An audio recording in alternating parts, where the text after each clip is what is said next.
Dear brothers and sisters in the Lord, ప్రభువునందు ప్రియ సహోదర సహోదరులారా, today's verse for our meditation is taken from the book of Isaiah chapter 55 verse 12. నేటి దినం మనం ధ్యానం కొరకు తీసుకోబడిన వచనము యెషయా గ్రంథము 55వ అధ్యాయం 12వ వచనంలోనిది. For you shall go out with joy and be led forth with peace. మీరు సంతోషంగా బయలువెలుదురు, సమాధానం పొంది తోడుకొని పోబడుదురు. The first thing I want to do this morning is show you that this text has to do with you and your future. ఈ ఉదయకాల సమయము నేను మొట్టమొదటిగా చేయాలనుకుంటున్నది ఏంటి అంటే, ఈ చదువుకున్న ఈ వాక్య భాగము మీ గురించి, మీ భవిష్యత్తు గురించి ఏమి చెప్తుందో చెప్తాను. If you can't do that, there is no good reason for you to pay any attention. ఒకవేళ ఆ రీతిగా ఇది మీకు ఉపయోగపడకపోతే మీరు అసలు ఇది వినాల్సిన అవసరమే లేదు, దాంతో ఎటువంటి లాభము లేదు.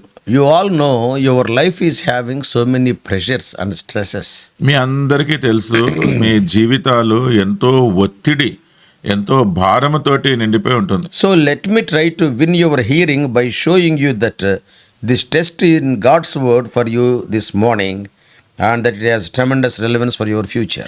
అందుకనే ఉదయకాల సమయంలో చూసుకుంటున్న ఈ వాక్య భాగము మీ భవిష్యత్తు గురించి ఎన్నో విషయాలు తెలియజేస్తుంది అని చెప్తూ, అందు నిమిత్తమే మీరు శ్రద్ధగా ఆలకించండి అని ఆహ్వానిస్తూ ఉన్నాను. You shall go out with joy, it is written in this verse. మీరు సంతోషముగా బయలు వెళ్ళుదురు అని ఈ వచనంలో రాయబడింది.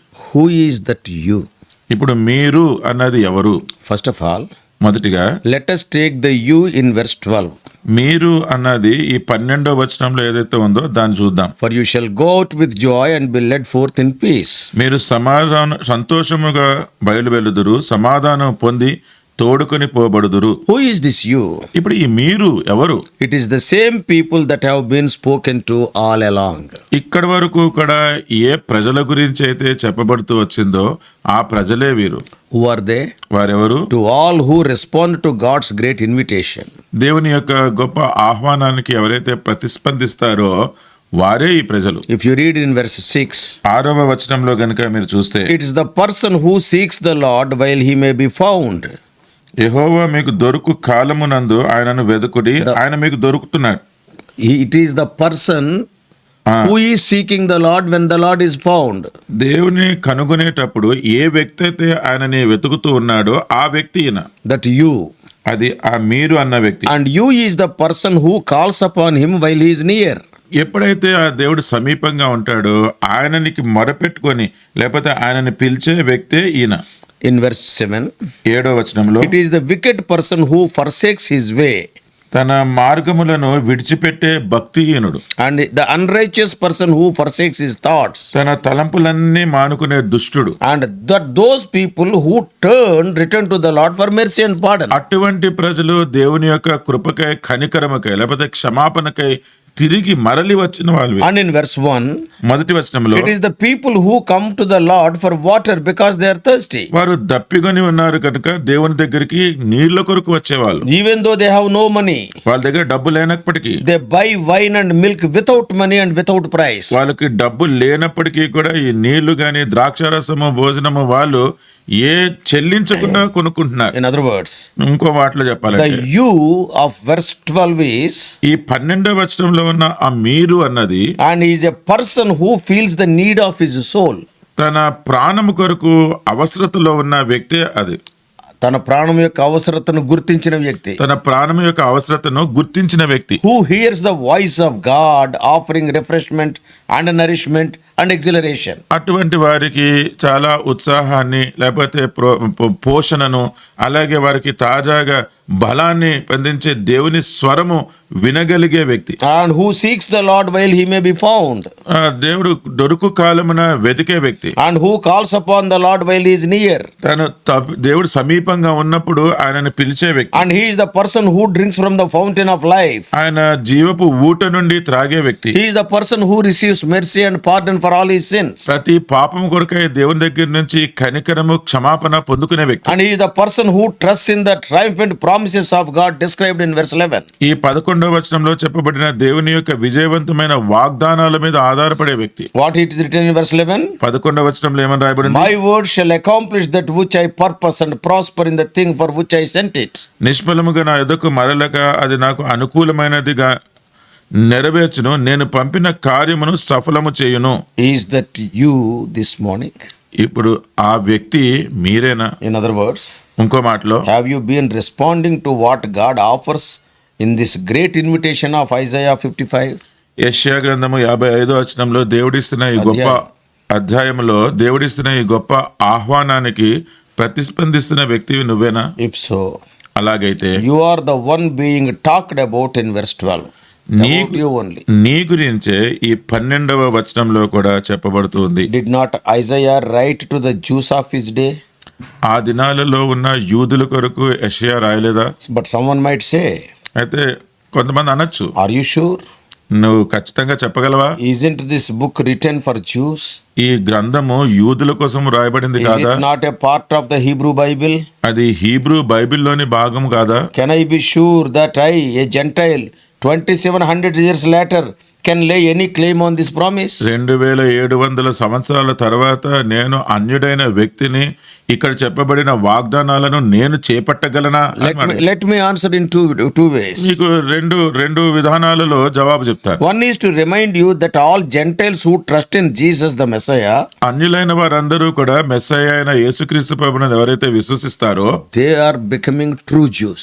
వారే నిజమైన యూదులుగా మారుతున్నారు. We are united to the seed of Abraham. మనమంతా కూడా అబ్రహాము సంతానంలోనికి వస్తున్నాం. And we will become the heirs with him in all the promises. అందుకని అబ్రహాముకి ఇవ్వబడిన ప్రతి వాగ్దానానికి కూడా మనము వారసులం అవుతున్నాం. Romans 2:29, రోమా 2:29, Galatians 3:29. గలతీ 3:29. So all these passages speaks whoever believes in Lord Jesus Christ are the seed of Abraham. ఈ భాగాలన్నీ కూడా ఏం తెలియజేస్తున్నాయంటే యేసుక్రీస్తు ప్రభువును ఎవరైతే విశ్వసిస్తూ ఉన్నారో వారందరూ కూడా అబ్రహాము యొక్క సంతానం అవుతున్నారు. This is one way of seeing. ఇది ఒక విధానంలో చూడడం. And the other way is, ఇప్పుడు మరొక విధానం, the second answer is to look how the Bible ends in Revelation 22. రెండవ జవాబు ఏంటి అంటే ఈ బైబిల్ గ్రంథము ప్రకటన గ్రంథం 22వ అధ్యాయంలో ఎలాగ ముగించబడుతుందో అన్నది. When the Bible is coming to a close, ఈ బైబిల్ గ్రంథం ఎప్పుడైతే ముగింపునకు వస్తుందో and throwing out a great invitation as widely as possible, it can be to all men and women and children everywhere. ప్రతి చోట కూడా ప్రతి పురుషునికి, స్త్రీనికి, పిల్లలకి, ప్రతి ఒక్కరికి కూడా ఇవ్వబడుతున్న ఆహ్వానము. It is a global invitation. ఇదంతా ప్రపంచం అంతటికి ఇవ్వబడుతున్న ఆహ్వానం. And everywhere the language that it uses is taken straight out of Isaiah 55. ఇక్కడ వాడబడిన భాష అంతా కూడా మీరు చూస్తే సూటిగా యెషయా 55వ అధ్యాయంలో నుంచే తీసుకొని పడింది. We read 22:17.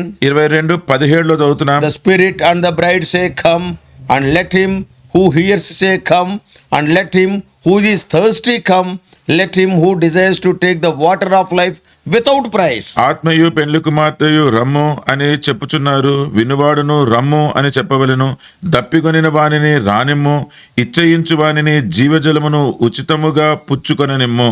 See, same language of Isaiah 55:1. చూడండి, యెషయా గ్రంథము 55వ అధ్యాయం మొదటి వచనంలో వాడబడిన భాషే ఇక్కడ That is చూస్తున్నాం. the same great invitation of that verse. అదే అక్కడ ఇవ్వబడిన గొప్ప ఆహ్వానము. But అయినప్పటికీ it is not for Jews. Revelation is meant for everyone. చూడండి, ప్రకటన గ్రంథం యూదులకు మాత్రమే కాదు కదా, ఇది అందరికీ సంబంధించి. It is not just for Jews or Greeks or Americans or whites or blacks or Asians or Indians. ఇది యూదులకు గాని, గ్రీకులకు గాని, అమెరికలకు గాని, రష్యలకు గాని, లేకపోతే భారతీయులకు గాని కాదు. It is for everyone. ఇది ప్రతి ఒక్కరికి. So I say to you with great confidence అందుకని గొప్ప ధైర్యంతో నేను మీతో చెప్తున్నది that you have ఏంటంటే, been included all the way along this chapter. ఈ అధ్యాయంలో ఉన్న అక్కడ వారితోటి మీరు కూడా జతపరచబడినారు. And if you have called on the Lord and turned from your sin and drunk the water of life, మీ పాపమును విడిచిపెట్టి మీరు దేవునికి మొరపెట్టుకొని ఇక్కడ జవలములో నుంచి మీరు త్రాగిన వారైతే, then the final promise is yours. ఇక్కడ ఇవ్వబడిన చివరి వాగ్దానము అది మీదే. It has to do with your future. అది మీ భవిష్యత్తు గురించే చెప్పబడుతుంది. And secondly, రెండవది, we have seen who is that you. ఇప్పుడు ఆ మీరు అన్నది ఎవరో చూసినాం, That is you only. అది నీవే. Secondly, రెండవది, when will all this take place? ఇదంతా ఎప్పుడు జరుగుతుంది? But when is it referring to? ఇది ఎప్పుడు జరుగుతుందని చెప్పబడుతుంది. When will we go out in joy? మనము సంతోషముతో ఎప్పుడు బయలుదేరి వెళ్తాము. When will the mountains and hills break forth into singing? పర్వతములు మెట్టలు అవన్నీ సంగీత నాదముతోటి ఎప్పుడు ఉంటాయి. I think verse 13 gives us the clue to answer this question. ఈ ప్రశ్నకు జవాబు ఇవ్వడానికి 13వ వచనంలో మనకి కొద్దిగా మార్గం కనపడుతుంది, చిట్కా కనబడుతుంది. It says, ఇక్కడ చెప్పబడుతుంది, instead of the thorn shall come up the cypress, instead of the briar shall come up the myrtle. ముండ్ల చెట్లకు బదులుగా దేవదారు వృక్షములు మొలుచును, దురదగుండి చెట్లకు బదులుగా గొంజి వృక్షములు ఎదుగును. What does it mean? దాని అర్థం ఏంటి? When Adam's curse is lifted from the world, ఆదాము మీద ఉన్న శాపము భూమి మీద నుంచి ఎత్తివేయబడినప్పుడు, when Adam sinned back in Genesis 3, ఆదికాండం 3లో ఆదాం పాపం చేసినప్పుడు a curse came upon the whole creation.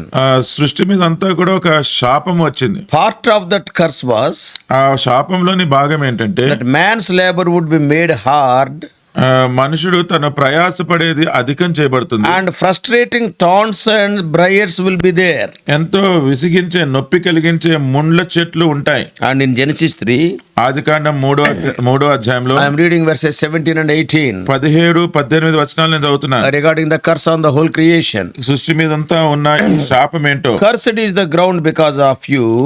In toil you shall eat of it all the days of your life. Thorns and thistles it shall bring forth to you, and you shall eat the plants of the field. 17 and 18. Yeah. ఆదికాండం 3:17-18. ఆయన ఆదాముతో, నీవు నీ భార్య మాట విని తినవద్దని నేను నీకు ఆజ్ఞాపించిన వృక్ష ఫలములు తింటివి గనుక నీ నిమిత్తము నేల శపింపబడి ఉన్నది. ప్రయాసముతోనే నీవు బ్రతుకు దినములన్నీ దాని పంట తిందువు. అది ముండ్ల తుప్పలను గచ్చు పొదలను నీకు మొలిపించును, పొలములో పంట తిందువు. So I think that Isaiah 55:13 is saying that the curse will be lifted because the briars and all those things will be changed into myrtle and all these things. ఇప్పుడు ఏం చెప్తున్నానంటే యెషయా గ్రంథం 55వ అధ్యాయం 13వ వచనంలో ఉన్న మాట ఇక్కడ చదువుకునే ఈ శాపము ఎత్తివేయబడుతుంది అని. ఎందుకంటే ఇక్కడ ఈ ముండ్ల చెట్లు, అక్కడ దేవదారు వృక్షములు ఇవన్నీ కూడా తీసివేయబడతాయి. ముండ్ల చెట్లు పోతాయి, ముండ్ల చెట్లు పోయి అక్కడ దేవదారు వృక్షాలు ఉంటాయి. thorns and briars will be done away with. ముండ్ల చెట్లు, ఈ దురదగుండి చెట్లు ఇవన్నీ పోతాయి. And in their place will come things of beauty and strength. వాటి స్థానములో చాలా బలమైన లేకపోతే అందమైన సంగతులు వస్తున్నాయి. And the things of usefulness. అవి ఎంతో పనికి వచ్చే సంగతులు. What are they? అవేంటి? They are trees like the cypress and the myrtle, as we read in verse 13. 13వ వచనంలో మనం చూసినట్టుగా దేవదారు వృక్షములు అలాగే గొంజి వృక్షములు. And also the last line of verse 13 shows 13వ వచనంలోని ఆఖరి భాగం చూస్తే that the promise has to do with more than just a brief change of agriculture. అది ఈ పొలం అంటే పంట కొద్దిగా మార్చే విషయంలో ఈ వాగ్దానం చెప్పబడుతుంది. చేంజ్ ఇన్ అగ్రికల్చర్, వ్యవసాయంలో కొద్దిగా మార్పు. ద చేంజ్ ఈస్, ఆ మార్పు ఏంటంటే for an everlasting sign which shall not be cut off it is written. ఇక్కడ కొట్టివేయబడిన నిత్యమైన జ్ఞాపక సూచనగా. So what does it mean? దాని అర్థం ఏంటి? So what is being promised here is, ఇక్కడ వాగ్దానం చేయబడింది ఏంటంటే ఏ మేజర్ వరల్డ్ చేంజ్. ప్రపంచంలోనే ఒక గొప్ప మార్పు. When the curse is lifted and all the creation supports human life, ఈ శాపం ఎప్పుడైతే ఎత్తివేయబడి సృష్టి అంతా కూడా ఈ మానవ జీవితాన్ని సహకరిస్తుందో, because the hard life will be gone, ఎందుకంటే ఈ కఠినమైన జీవితం అంతా పోతుంది. and this is the kingdom of God established on earth. ఇదే దేవుని రాజ్యము భూమి మీద స్థాపించబడడం. A beautiful and a radical change. ఇదెంతో చక్కని అంటే పరిపూర్ణమైన మార్పు. It's described beautifully in Isaiah 11th chapter. యెషయా గ్రంథము 11వ అధ్యాయంలో ఇది చాలా చక్కగా వివరించబడింది. From verses 6 to 9. 6 నుంచి 9 వచనాలు So a promise that comes right after the promise of Christ. అంటే క్రీస్తు యొక్క వాగ్దానం తర్వాత మనకి ఇవ్వబడుతున్న వాగ్దానం ఇదే. Immediately after writing about Christ, క్రీస్తు గురించి రాసిన తర్వాత immediately this verse came in Isaiah. వెంటనే యెషయా గ్రంథంలో ఈ మాట వస్తుంది. See what is written in verse 4. చూడండి 4వ వచనంలో ఏమని రాయబడింది? Isaiah 55:4. యెషయా గ్రంథము 55:4. A shoot from the stump of Jesse the son of David. దావీదు చూడండి మూడో వచనము చివరి భాగంలో ఉంది తెలుగులో. దావీదునకు చూపిన శాశ్వత కృపను మీకు చూపుదును. దావీదు మొద్దు నుండి చిగురు పుట్టును. దావీదు మొద్దు నుండి చిగురు పుట్టును. So is it a coincidence that when Jesus suffered to bear the curse of sin, చూడండి, యేసుక్రీస్తు ప్రభువారు ఈ పాపం యొక్క శాపమును భరిస్తున్నారు, and remove it from us, అది మనలో నుంచి తీసివేస్తానంటున్నాడు. and he wore a crown of thorns? ఆయన ఒక ముళ్ళ కిరీటము ధరించినాడు. Was this not a graphic way of saying? ఇదంతా కూడా మనం ఒక చిత్రపటంగా చెప్పుకునేది కదా. Why he has kept that? Why the crown of thorns was kept on him? ఆ ముళ్ళ కిరీటము ఆయన తల మీద ఎందుకు పెట్టబడింది? What the thorns are speaking of? ఆ ముళ్ళు దేని గురించి మాట్లాడుతున్నాయి? About the curse. ఆ శాపం గురించి. So he is carrying the curse for you, even the curse of the ground. ఇప్పుడు ఈ నేల శపించబడింది కదా, ఆ శాపము ఆయన మన కొరకే ఆయన తల మీద భరిస్తూ ఉన్నాడు. He is bearing the curse of you and also the curse of the ground. ఆయన మీ యొక్క శాపము అలాగే నేల యొక్క శాపమును కూడా ఆయన ధరించుకున్నాడు. So that one day you could sit under cypresses and soft green grass.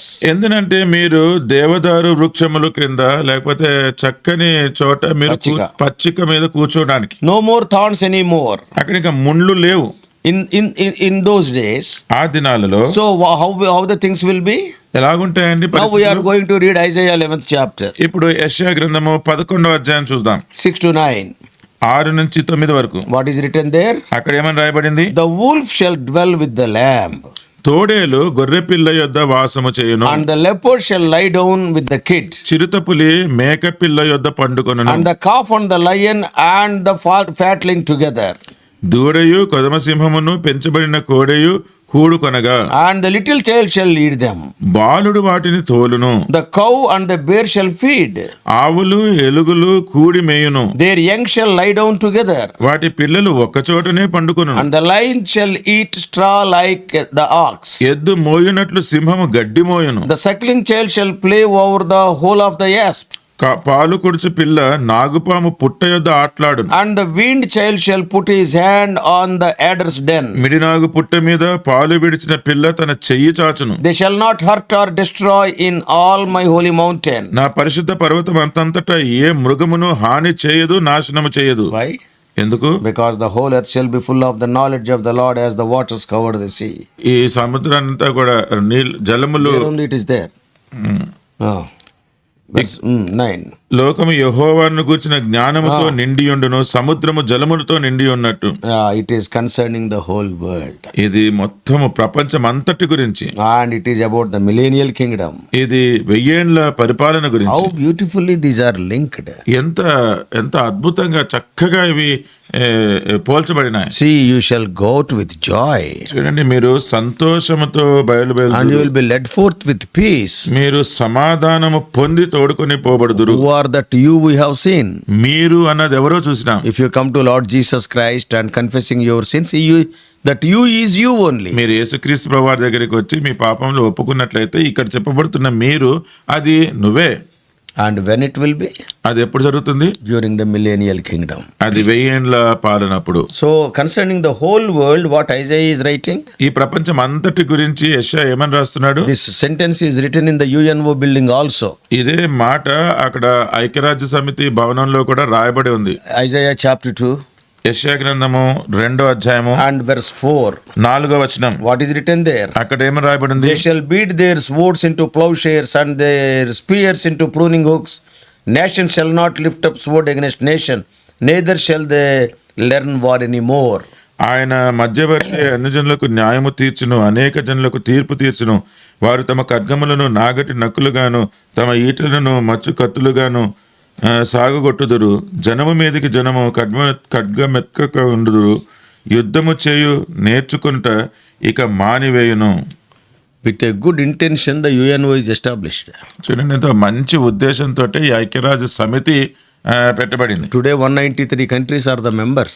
దాంట్లో ఈ ప్రస్తుతము 193 దేశాలు మెంబర్లుగా And ఉన్నాయి. another 2 are permanent invitees. దాంట్లో ఇంకో ఇద్దరు అయితే శాశ్వతంగా ఆహ్వానించబడిన వారు. So totally 195 countries. అంటే మొత్తం కలిపి 195 దేశాలు. Why they have gathered together? వాళ్ళందరూ దేని నిమిత్తమై కూడి వస్తారు? Why so many meetings are going on? ఎందుకు అక్కడ అనేకమైన ఈ సమావేశాలు జరుగుతూ ఉన్నాయి? This verse is written on the walls of UNO. ఈ ఐక్యరాజ్య సమితి భవనములోనే ఇగో ఈ మాటలే గోడ మీద వ్రాయబడి పెట్టారు. What is the use? What is the purpose of that UNO? అంటే ఆ ఐక్యరాజ్య సమితి యొక్క ఉద్దేశం ఏంటి? దాంతో మనకి ఏంటి లాభం? The nations will not lift sword against another. ఇక్కడ వారు తమ ఖడ్గములను నాగటి నక్కులుగాను ఒకళ్ళ మీద ఒకళ్ళు ఖడ్గం ఎత్తక ఉండదు. జనము మీదకి జనము ఖడ్గం ఎత్తక And ఉండదు. they shall learn war no more. వారు యుద్ధం ఎప్పుడు చెయ్యరు. ఇంకా So only peace will be there. ఎన్నప్పటికీ సమాధానమే ఉంటుంది. So for the establishment of peace, UNO is established. అంటే సమాధానమును స్థాపించడానికే ఈ ఐక్యరాజ్య సమితి పెట్టబడి. But today we are seeing how much peace is there. అయితే ప్రస్తుత దినాల్లో ఎంత సమాధానం ఉందో మనమే చూడగలుగుతాం. Somebody said today nearly 53 wars are going on simultaneously. ఒక ఆయన అన్నాడు కదా, ఈ రోజు అంటే నేటి దినాన్న 53 యుద్ధాలు ఒకే సమయంలో జరుగుతూ ఉన్నాయి. Where is the peace? మరి సమాధానం ఎక్కడుంది? So it is not possible with human efforts. చూడండి, మనుష్యుల ప్రయత్నాలు. ప్రయత్నాలతో జరగదు. But గాని what God is promising, దేవుడు ఏం వాగ్దానం what చేస్తున్నాడు? Isaiah is telling. యెషయా ఏం చెప్తున్నాడు? Just now we have read in 11th chapter 6 to 9. ఇప్పుడే 11 అధ్యాయం 6 నుంచి 9 వరకు చదివినా. Because Lord Jesus Christ bore the curse for us. ఎందుకంటే యేసుక్రీస్తు ప్రభువారే మన శాపం ఆయన వహించినాడు. Oh, what a wonderful verse it is. ఎంత అద్భుతమైన వచనం అండి ఇది. So what sort of future is God planning for you? అంటే మీ కొరకు మా కొరకు దేవుడు ఎటువంటి భవిష్యత్తు ప్రణాళిక చేస్తున్నాడు? You will be happy మీరు సంతోషంగా ఉంటారు if you come to Jesus. యేసు ప్రభు దగ్గరికి వస్తే. Verse 12 says you shall go out with joy. 12వ వచనం చెప్తుంది, మీరు సంతోషముగా బయలువెళ్ళుదురు. You will have peace. సమాధానం ఉంటుంది. So secondly, God is planning for you to have peace. రెండవది, దేవుడు మీకోసము సమాధానము ప్రణాళిక చేస్తున్నాడు. Not only that, అంతేకాదు, the entire nature will be for you again. ఈ సృష్టి అంతా కూడా, ఈ ప్రకృతి అంతా కూడా తిరిగి మళ్ళీ మీ కొరకే ఉంటుంది. And the mountains and the hills before you shall break forth into singing. మీ ఎదుట ఉన్న పర్వతములేంటి, మెట్టలేంటి, ఇవన్నీ కూడా సంగీతనాదము And చేస్తుంటాయి. all the trees of the field shall clap hands. పొలంలోని చెట్లన్నీ చప్పట్లు కొడతాయి. Instead of the thorn shall come upon the cypress, instead of the briar shall come upon the myrtle. ముండ్ల చెట్లకు బదులుగా దేవదారు వృక్షములు, అలాగే దురదగొండ చెట్లు బదులుగా గొంజి వృక్షములు ఎదుగుతూ ఉంటాయి. How many wonderful things are there in these verses. ఈ వచనంలో ఎంతో అద్భుతమైన సంగతులు ఉన్నాయండి. So dear brothers and sisters, అందుకనే ప్రియ సహోదర సహోదరులారా, God is planning for you to be happy forever. దేవుడు మీరు ఎల్లప్పుడూ సంతోషంగా ఉండాలన్నదే ప్రణాళిక. He is planning for you to live in peace forever. ఎల్లప్పుడూ మీరు సమాధానంగా జీవించాలి అన్నది ఆయన ప్రణాళిక. Yeah, one of his names is Prince of Peace. ఆయనకు ఇవ్వబడిన ఒక మాట సమాధానకర్త అధిపతి. And what a good God he is. ఎంత మంచి దేవుడండి ఆయన. So therefore let us offer our joyful worship for him. అందుకనే మన సంతోషకరమైన ఆరాధన ఆయనకి Let సమర్పించాలి. us thank the Lord for his plans for us. మన గురించి ఆయన కలిగి ఉన్న ఉద్దేశములు, ప్రణాళికల గురించి దేవునికి వందనాలు చెల్లిద్దాం. Let us pray. ప్రార్థన చేసుకుందాం.